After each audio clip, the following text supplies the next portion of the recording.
మన India sports లో improve అవ్వలేదు అనడానికి నేను 10 సార్లు చెప్పడానికి కారణం ఇదే.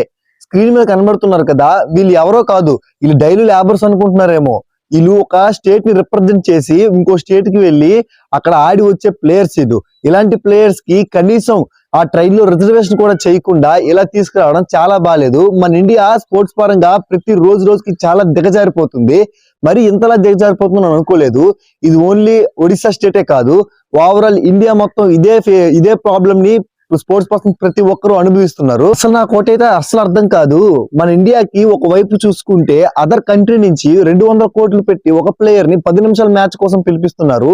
ఇటువైపు చూసుకుంటే మన స్టేట్ లో మన దేశంలో పుట్టినటువంటి ప్లేయర్స్ ని ఇలాగ బాత్రూముల పక్కన డోర్ల పక్కన జర్నీలు చేసి కాంపిటీషన్ పంపిస్తున్నారు. ఇది ఎక్కడ న్యాయమో నాకైతే అస్సలు అర్థం కావట్లేదు. అసలు కేంద్ర ప్రభుత్వం స్పోర్ట్స్ బడ్జెట్ గా కొన్ని కోట్లు విడుదల చేస్తుంది కదా, ఈ బడ్జెట్ మొత్తం ఎటుపోతుంది కింద కామెంట్ చేయండి. ఈ ఒడిశా అథ్లెట్స్ ప్రాబ్లమే కాదు, మన ఆంధ్ర ఇంకా మన ఇండియాలో ఉండే అథ్లెట్స్ ప్రతి ఒక్కరూ ఫేస్ చేసే ప్రాబ్లమే ఇది. మీరు కూడా ఫేస్ చేసే ఉంటారు కదా. సో ఇక్కడ ప్రాబ్లం ఏంటి అంటే, కనీసం మనకి ట్రావెలింగ్, ఫుడ్, బెడ్ కూడా డబ్బులు ఇచ్చుకున్నంత దీన స్థాయిలో అయితే మన గవర్నమెంట్ అనేది లేదు. ప్రతి ఒక్కరు దీనికోసం ప్రశ్నించాలి. ప్రతి స్పోర్ట్స్ పర్సన్ ప్రశ్నించకపోవడం వల్ల ఈ రోజు మనకి TADL కూడా రాని పరిస్థితి అయితే వచ్చింది. సో ఇలాంటి పరిస్థితుల్లో స్పోర్ట్స్ మ్యాన్ చూడడం చాలా బాధాకరం. మీ అందరి తరపున నేను ప్రశ్నిస్తా, నా వెనక మీరు నిలబడి నన్ను ఫాలో చేయండి అంతే. ఇలాంటి మోర్ ఇన్ఫర్మేటివ్ వీడియోస్ కోసం ఇప్పుడే మన ఈశ్వర్ ఫిట్నెస్ సెంటర్ని ఫాలో చేసుకోండి. Thank you so much.